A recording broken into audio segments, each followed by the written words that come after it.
You've got in your hand the power to use your vote and to use even those few cents you get from welfare to spend them only where you want to spend them. All right.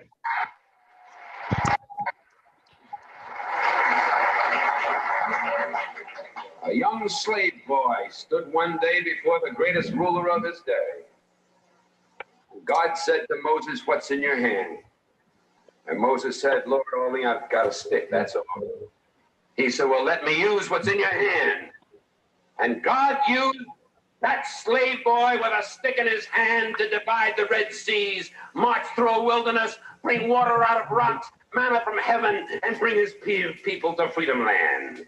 What's in your hand?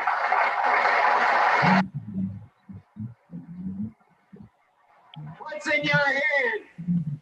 George Washington was so frail that he was traded for a broken down horse as a slave boy. George Washington Carver, sitting in the laboratory in Tuskegee, he told me, he said, "Dr. Powell," he said, "I just go out on the fields each morning at 5 o'clock, and I let God guide me. And I bring back these little things and work them over my laboratory." And that man did more to revolutionize the agricultural science of peanuts and of cotton, and sweet potato, than any other human being in the field of agricultural science. What's in your hand? Just let God use you, that's all. What's in your hand? I've got a string in my hand, that's all, and I'm flying a kite. And way up in the heavens, lightning strikes it. And I, Benjamin Franklin, discover for the first time the possibilities of electricity with a string in my hand. What's in your hand? Little hunchback sitting in a rolling wheel. I haven't got anything in my hand but an old quill pen, but God says, "Right when I tell you to write." I tell you to write. I've run my race with patience. I've finished my course. I've kept the faith.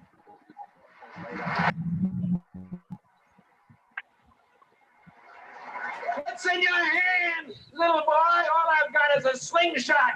And the enemies of my people are great and big and more numerous than we are. Well, little David, go down to the brook and pick out a few stones and come on back. Put your eyes into it, pull the slingshot and let it go. David killed the biggest enemy giants against his people, and his people became free. Just letting God guide us. David is the king. And God says, "What's in your hand?" He said, "I've got a harp in my hand." He said, "Well, David, play on your harp." And he played, "The Lord is my shepherd. I shall not want. Shall lie down in green pastures. Lead me beside still waters. Yea, though I walk through the valley and the shadow of death, I'll fear no evil." What's in your hand? What's in your hand? What's in your hand?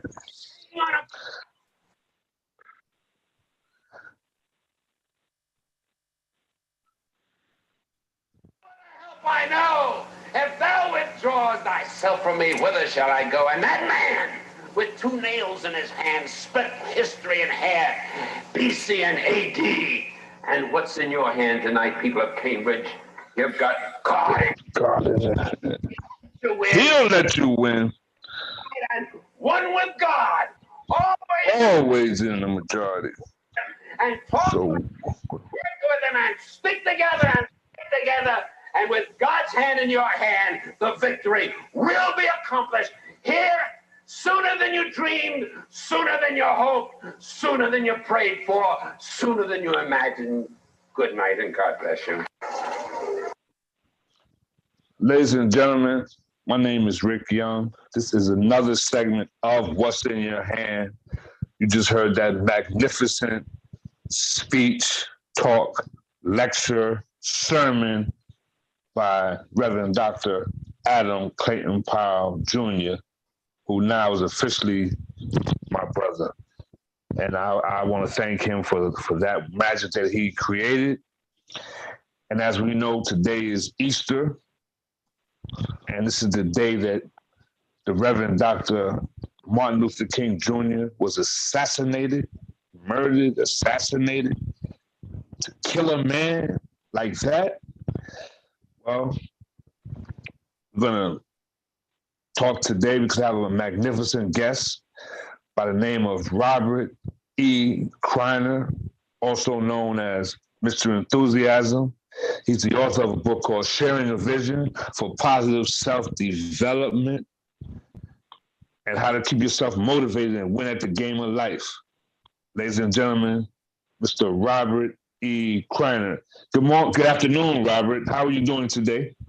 Greetings, Rick Young. I am terrific, fantastic, and well. I don't know if were you able to hear that sermon by Reverend Dr. Adam Clayton Powell Jr.? Yes. It always empowers me. It always inspires me. That's a phenomenal piece of work that came out of his mouth. What became present this time when you heard those words, this time today, honoring Dr. King, what became present for you? Well, primarily is you use what is in your head, whatever talents, whatever you've been given, use your gifts. And that's what we do at Sharing a Vision. Okay. Wow. Wonderful. Wonderful. So before we get started, I just want you to know that we got some difficult days ahead. But I want you to know, Robert, that tonight we as a people will get to the promised land. And I'm not fearing any man. My eyes have seen the coming of the Lord.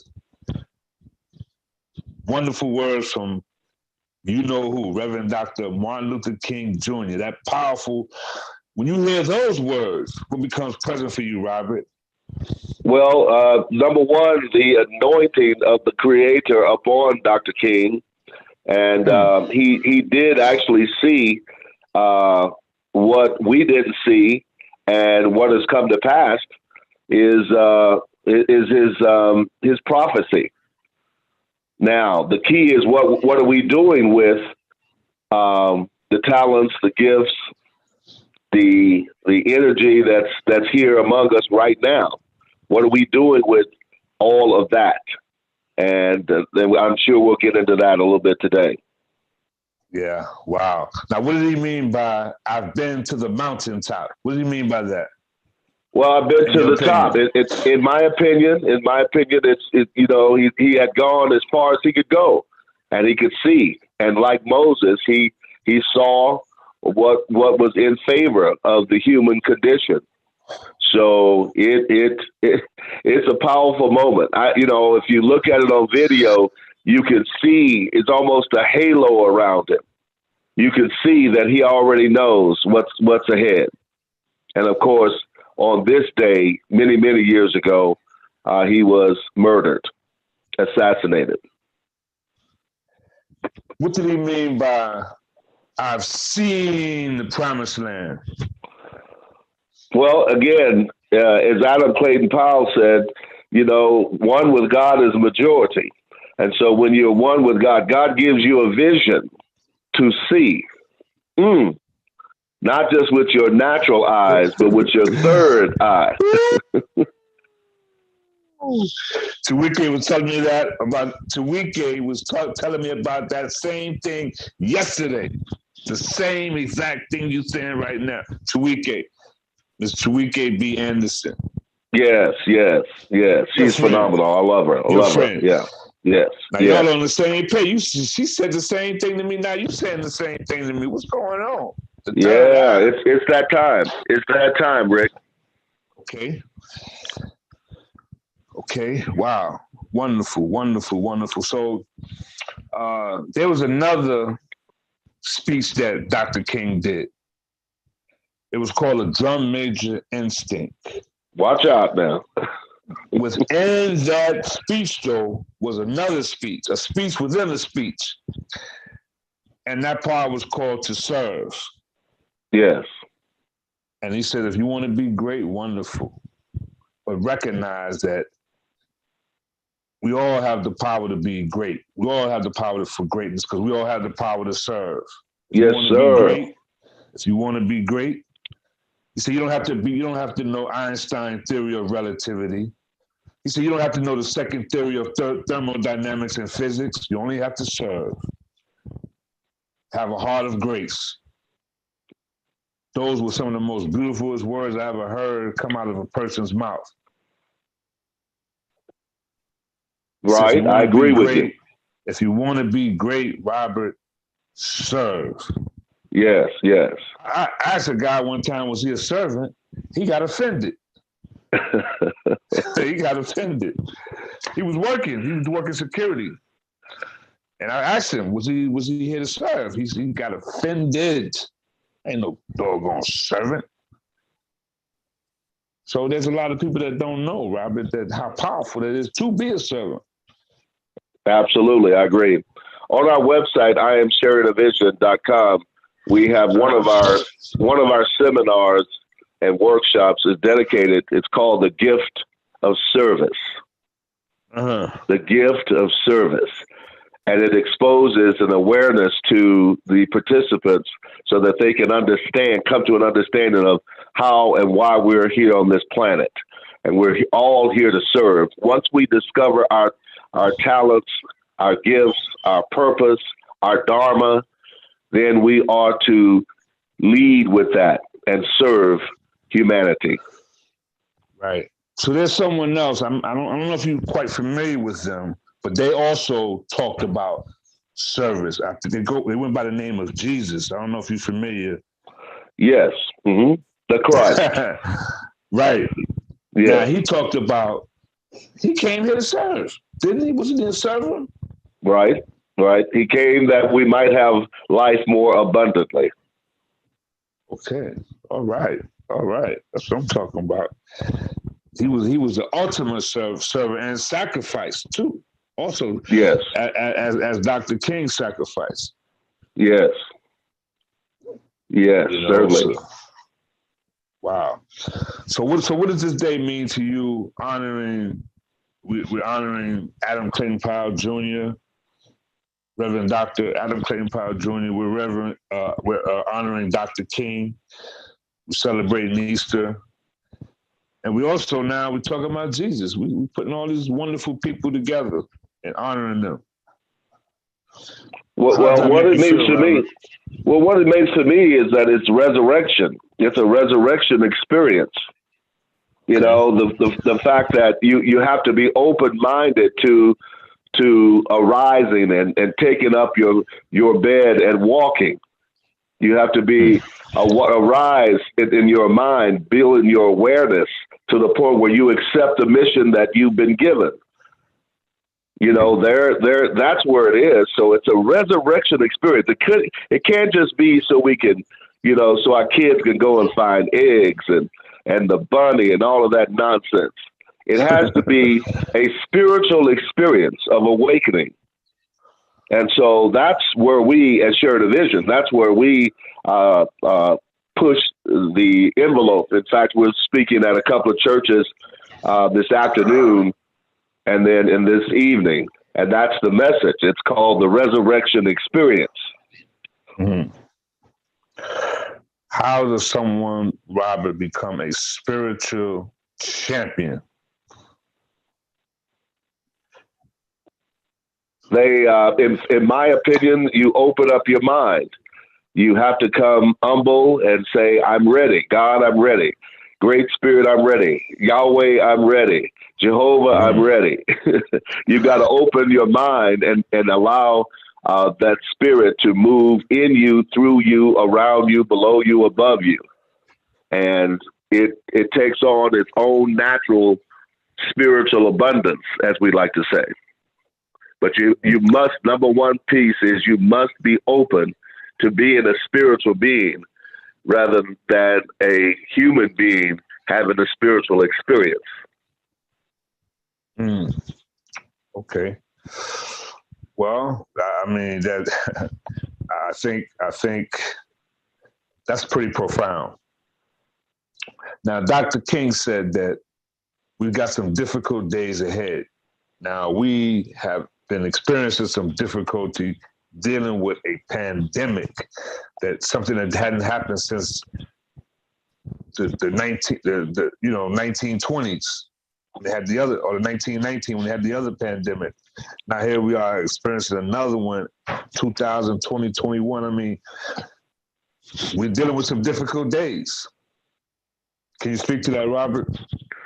Yes, and I agree with you. We have gone through a horrific experience, and I send out love and harmony and comfort to those who have lost loved ones, whether they've been family, friends, or community members throughout the world. And so, but what we have to do is concentrate on those of us who are living and concentrate on purpose. There are three things I'd like to introduce here is the 3 Ps, which is purpose and passion and persistence. And as long as you're living, you must operate in your purpose with passion and be persistent no matter what, to share your gifts. So that's purpose, passion, and what and was the last one? persistence. Yes, the 3 Ps. Okay. Now, when you apply, how do you apply these into your life? Well, number one, purpose is again, recognizing, goes back to what we just said earlier, recognizing your gifts, that which you have been given. So you have to, and then you have to operate it in that purpose. You have to understand, you have to open up that third eye and say, this is my purpose. This is my reason for being here on this part of the planet. And who can I help? Who can I serve? Who can I share my gifts with? And once you start to do that, you have to be passionate about it. Passion means that you wake up in the morning grateful, thankful for the gifts that you're going to be able to share, to see the brandness, the newness of a new day. So every day, when you think about it, Rick, is a resurrection day. You go to sleep and then you resurrect in the morning. You awaken, you arise. So, but you have to do that with the passion, and you have to be open to that. And then no matter what is happening, you have to be persistent. Persistence means you will never, never, never give up on your dreams and goals. Okay, so speaking of your dreams and goals, let me just add this in there. I think it's important, Robert, to talk to yourself. Yes. And one time, I had a conversation with myself. I got an email, and they were showing a movie, and a motivational movie in Las Vegas. So I said, Mr. Rick, you in this motivation. You study motivation. You're a motivational student. They're showing a motivational premiere of a motivational movie. Shouldn't you be there? So I'm talking to Mr. Rick, I'm talking to myself, right? So I said, wow. My sister made me a reservation, right, in Las Vegas, Robert. The hotel that I was in was right across the street from the hotel where the event was taking place. It was right across the street. Checked in the hotel, went across the street. It was like a big highway, but it was a light. But it was a highway though. So across the other side, went in the hotel, in the lobby. Who do I see in the lobby? Les Brown. I said, hey, what's going on? Hey, what's happening? What's going on? He said, come on, man, let's go. He took me upstairs to the room where all the people, the production people that were putting this film together, where everybody was at. So I say that to say, I could have easily taught myself not to go. I said, I would have missed a great experience. The movie was called Pass It On. Greg Reed and the team put that together. And I was hanging out with some Charlie Tremendous Jones I met for the first time, and just some fantastic motivational people being in that environment. Yeah, he's great. He's terrific, isn't he? So I want you to take it back to how we start talking to yourself. How important is that? Because that's the example of what I did. Go ahead. Well, it's a matter of being aware. Self-talk, positive self-talk is conditioning your mind to see, accept, and achieve your greatness, your best. And it evolves. The more you talk to yourself, the more you affirm in yourself, in your spirit, your mind, and your body, you you bring on a level of expectation of things to come. It's like this. The first line of the Star Spangled Banner is, "Oh, say, can you see?" Uh-huh. So if you can see it, you can be it. But if you can't see it, there's no possibility for you to be it. So if you speak the spoken word, if you say that I am great, I am born to be rich, I am healthy, I'm happy, I feel terrific, so shall it be. Okay. So your words have power. And that's what your audience needs to understand. Whatever you say will be the way. Okay, see, now you're talking, man. Now you're talking. I'm going to make you back that up because you said what you say. You step on the court, and who's guarding you? Joe Dumars. Who you got to guard? Gus Williams. Michael Ray Richardson on you, guarding you. Now, what is Robert E. Criner going to say to himself? You know, Ray Williams trying to back you down. Uh-oh. Wait a minute now. It's quiet over there. Talk to right. me, Now, are you talking? See, if you're talking hypothetically. Community radio. Yeah. So you step on the court, and there's Gus Williams on the other side. Yeah, what is Robert going to do? All right, so let's look at this. Number one is that practice. I'm going to introduce the word practice. If I've practiced, if I have positioned myself, conditioned myself, my body, my spirit, my mind, I'm going to give my all in all. So I'm going to play defense. I'm going to slide my feet. I'm going if he's guarding me, then I got the ball. I'm going to go offensive. If I go around him, if I can't go around him, I step back and hit him with a three. That's just how you do it. So again, when you think about it, Rick, there's only two moves in basketball. Either you go around the player, the defensive player, or you step back and hit a jump shot. That's it.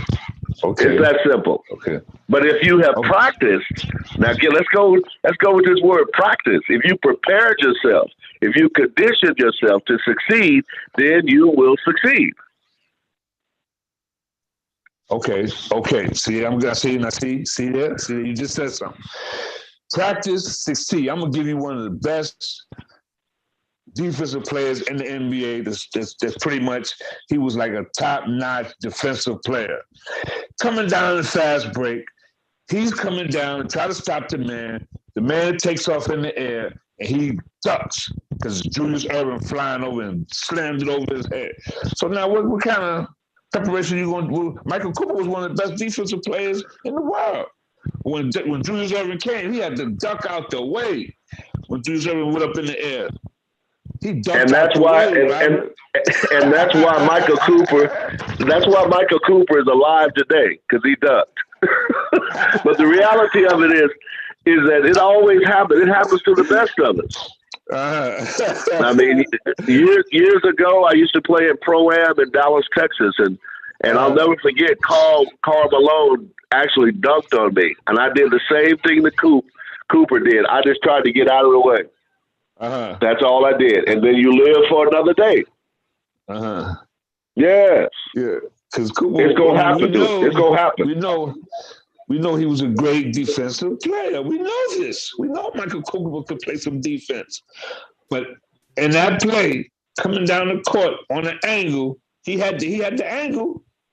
But when he went up and he seen the doctor flying through the air. But Rick, let me suggest this to you. That's only one play, and then at the end of the game, you look and see what was the score. Did we win or did we lose? And I believe that the Lakers won. Well, you know what? That was one play, but that was a play that went down in history. That's one of them Hall of Fame dunks. That's one of them dunks, boy. You know, that's one of them poster dunks. That's beyond a poster dunk. That's when they put in the Hall of Fame dunks. You know, yeah, that was classic, man. So what do you say to yourself? Like you said, hey, live to play another day. Live to play another day. Yes, sir. And again, it is Dr. Julius Erving. Okay, come on. So that's a whole different class of athlete. Right.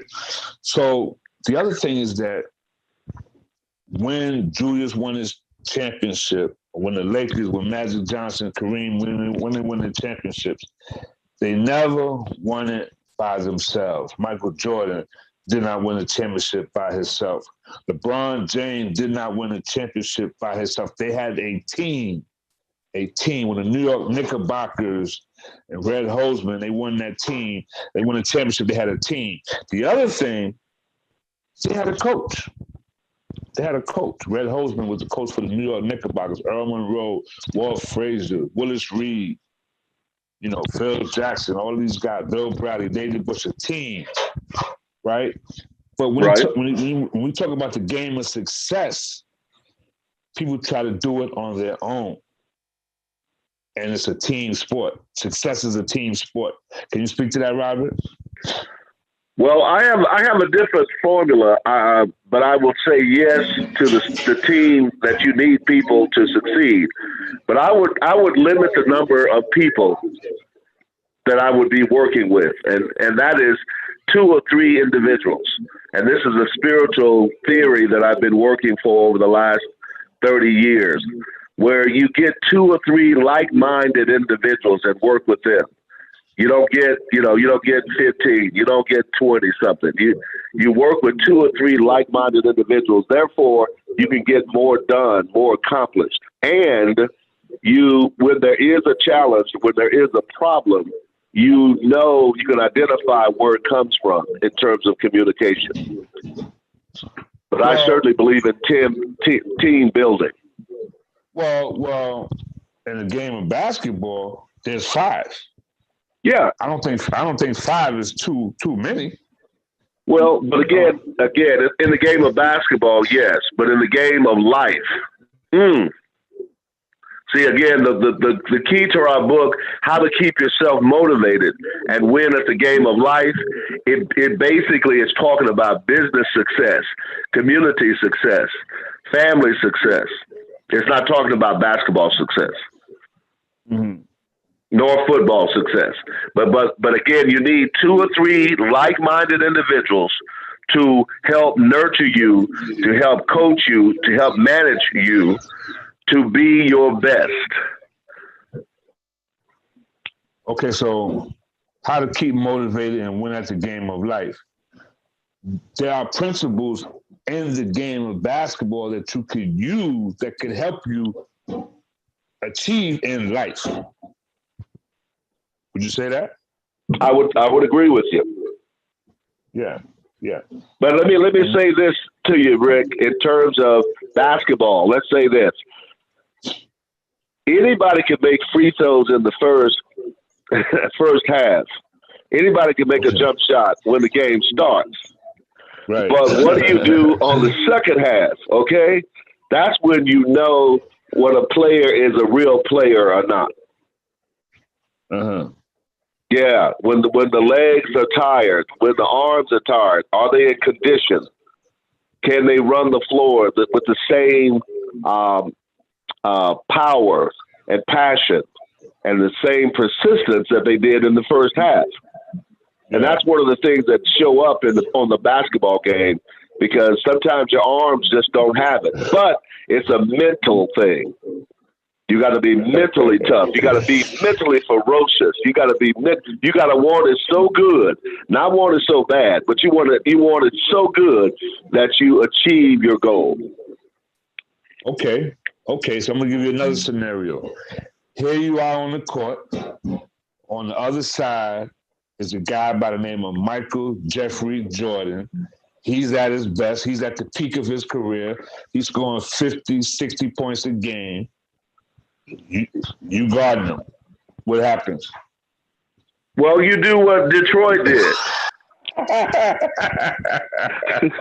and you double team him, triple team him. You let him go to the ball, to the goal, and then you have Rick Mahorn and Sally right there waiting on him, and they punch him a little bit, bruise him up a little bit, he'll get the message.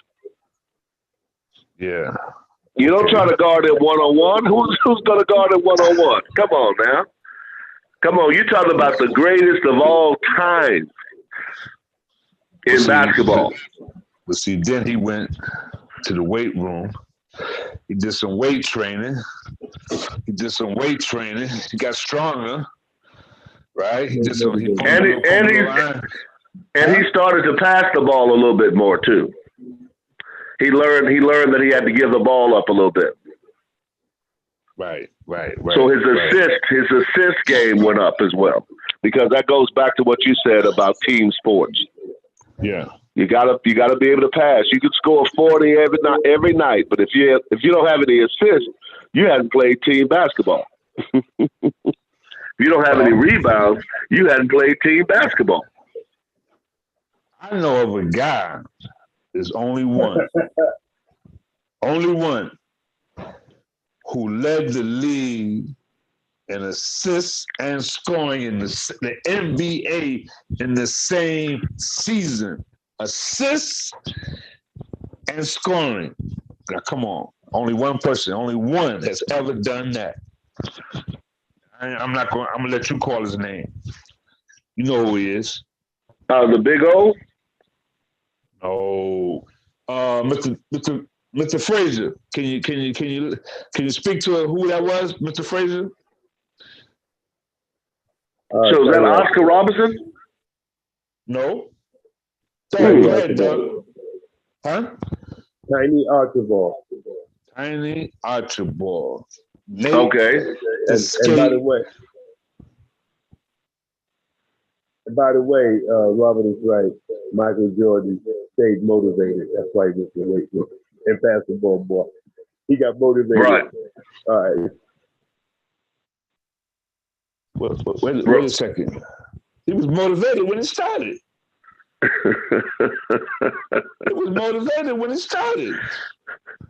He was motivated when he didn't make the high school team. He was motivated. When he hit that shot against Georgetown, that jump shot in the fourth quarter, not in the fourth, in the second half, with the game on the line, he was motivated.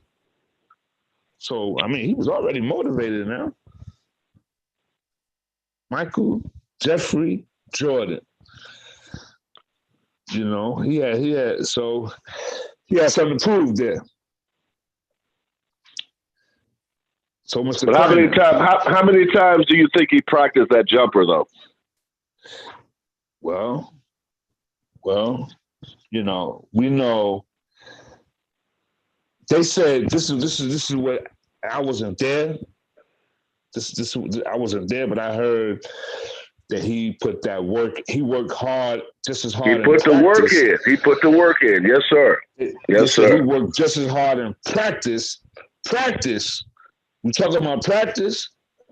Are we talking about practice?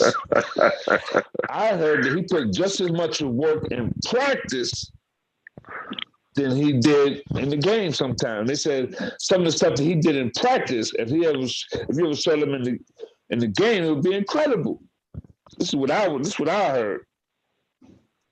Yeah, if you want to see some of the best highlights of Michael Jordan, certainly you want to look at the most recent documentary they did for him. That was just phenomenal. The Last Dance? Yeah, that was just the insight. The insight on that information is just phenomenal. It really is. And I still have not seen that. Then you will know. Then you will know the heart of a champion and what he felt. And he actually says one line in this documentary. He says, if you think he was too hard, if you didn't like playing, if you weren't going to play up to the level of your best, then you don't need to be on my team. You don't need to be with me because I'm here to win. And so we, at Share the Vision, we've adopted that same philosophy. That's what I said, Rick, about 2 or 3 individuals. That's why you need 2 or 3 like-minded individuals to work with, to push you, and you push them. Yeah. If you get 5, that's great. If you get 10, that's great. But I subscribe to the 2 or 3 perspective. And the reason why, it says something in the good book where it says 2 or 3 are gathered together in his name, there he is in the midst. So I interpret that as, if you got 2 or 3 like-minded individuals and you are seeking to achieve, that's what you will do. You will achieve. Well, you know, something else, that laughter is a powerful tool. Laughter is very powerful. That's a wonderful gift. It's very important to laugh. It's great medicine, yes. There's a comedian by the name of Bill Bellamy.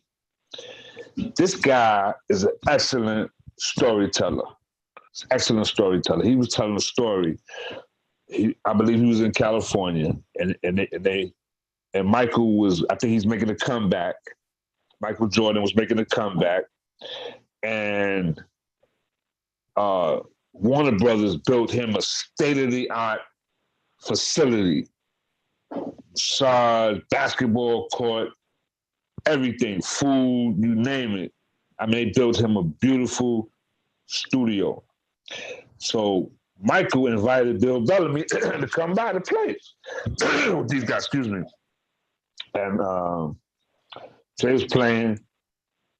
He said there was a rookie came down the court and did a move. Like he was getting to shoot the ball, but he did some kind of fake move. And Mike jumped. And the guy went and laid it up to the court on Mike. And the way he did it, everybody was laughing. Everybody was laughing. They said, Michael said, he said a bad word, give me the you-know-what ball. And they said he went bananas. He went 8 bananas on them. He just went nonstop.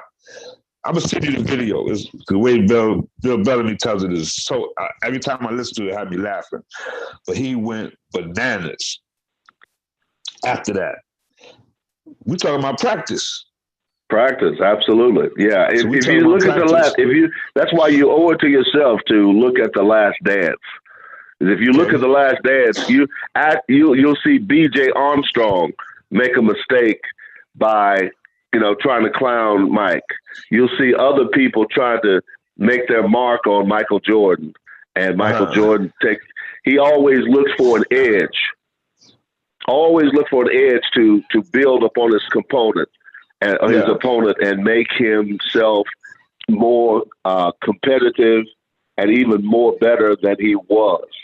I mean, and that's the same game. The game of life is the same way. You have to find an edge. You have to find something that turns you on, that creates a passion, so that you give your best at all times. How many parts of it is this? How many parts is it? 6 parts? It's 10. 10? 10, yes, sir. Parts. 10 episodes, yes, sir.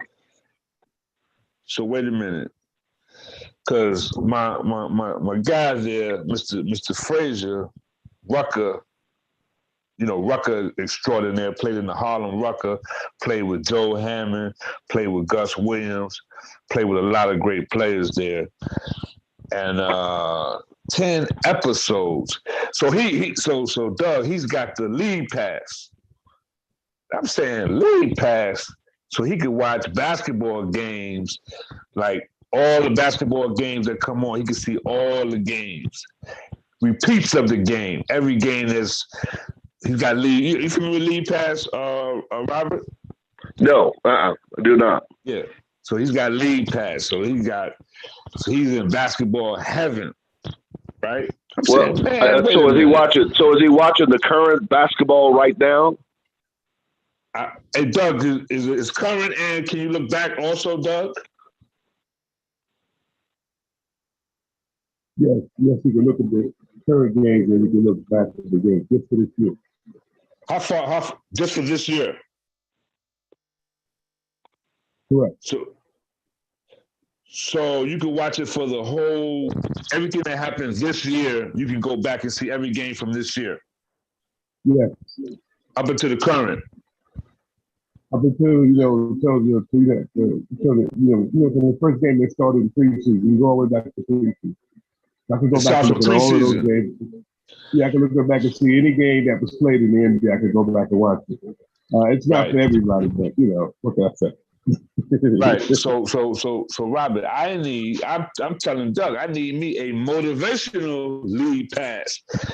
I mean, that's like basketball heaven. That's basketball heaven. I want a motivational lead pass, man. Right. I got you. I don't want to say that. I don't want to say that. I don't want to say that too. That's a great idea, bro. Yeah. I don't want to say that too loud. I mean, they got some motivational pieces out there that you can watch and get, But we'll see. We'll see what happens, But man, okay. So, Mr. Criner, how do we conclude? We know practice is important. We know team. You need a team if you want to be a champion. Teamwork makes the dream work. We know that. Right. So how do we conclude on Dr. King's magnificent day? Any day that we honor Dr. King, I think is magnificent. Absolutely. I don't think Dr. King had no game either. I think I could take Dr. King on the court. I believe that. Okay. He was kind of short too, so. So he had to be a point. He had to be a point guard. Listen here. I had some moves, Rob. I could play a little bit, even though I started on the monkey bars. I started my game on the monkey bars in the projects there. But I don't think Dr. King could deal with me on the court, man. I'm just saying. Okay. Yeah. Matter of fact, I listen. I was the kind of guy I wasn't going to back down. I wasn't going to back down from you, no matter how good you was. I was coming at you. Right. That's how I grew up. Yeah. Right. Yeah. Well, like I said, I do know that practice makes you better. I know that. Whatever you do, practice makes you better. There's always room for improvement. So let me have your website. Website is IamSharingAVision.com. Also, Mr. Enthusiasm, all one word, .net. MrEnthusiasm.net. And why you wrote the Optimist Creed? Why is it important for people to read the Optimist Creed? And what is that? So you'll have a foundation to stand on. The Optimist Creed, in fact, we do a workshop called How to Be an Optimist in a Pessimistic World. And so we're releasing a book this summer. It's called How to Be an Optimist in a Pessimistic World. And one of the things about the Optimist Creed is that we have done this scientifically where people in our leadership development programs, in our corporate programs, in our community programs, we've challenged people to say the Optimist Creed for 30 days. And then we give them our phone number. They call us and kind of let us know how they're feeling about the Optimist Creed. The Optimist Creed is so powerful. Let me just give it to you. It simply says, I promise myself to be so strong that nothing can disturb my peace of mind, to talk health, happiness, and prosperity to every person I meet, to make all my friends feel that there's something in them, to look at the sunny side of everything and make my optimism come true, to think only of the best, to work only for the best, and expect only the best, to be just as enthusiastic about the success of others as I am about my own, to forget the mistakes of the past and press on to the greater achievements of the future, to wear a cheerful countenance at all times, to give every person I meet a smile, to give so much time to the improvement of myself that I have no time to criticize others, to be too large for worry, too noble for anger, too strong for fear, and too happy to prevent the presence of trouble. And so it is. Well, all right. Well, on that note, and let me have your website one more time, Robert. website, two websites. One is called IamSharingAvision.com. IamSharingAvision.com. The second website is MrEnthusiasm.net. MrEnthusiasm.net. Right. Well, I want to thank you, Robert, man, for setting it off on Dr. King's Day on Easter. Resurrection. Yeah, resurrection experience. All right. Well, I listen, I will be in touch, and let's keep doing this magnificent work. All right, let's go. Let's get the motivational. Let's get the motivational program working. All right. Okay. Thank you, I'm Robert. with you on that. Okay, stay strong. Y'all be well. All right. All right.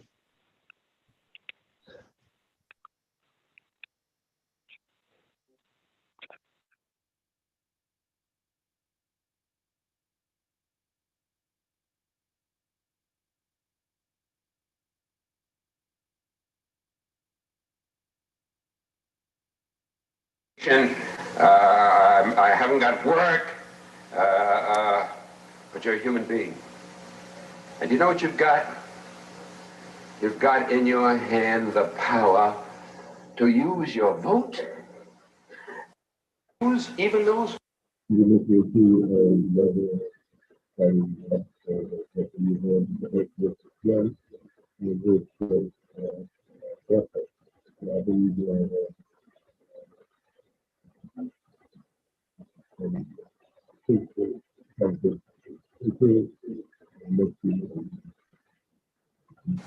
And Moses said, Lord, only I've got a stick, that's all. He said, well, let me use what's in your hand. And God used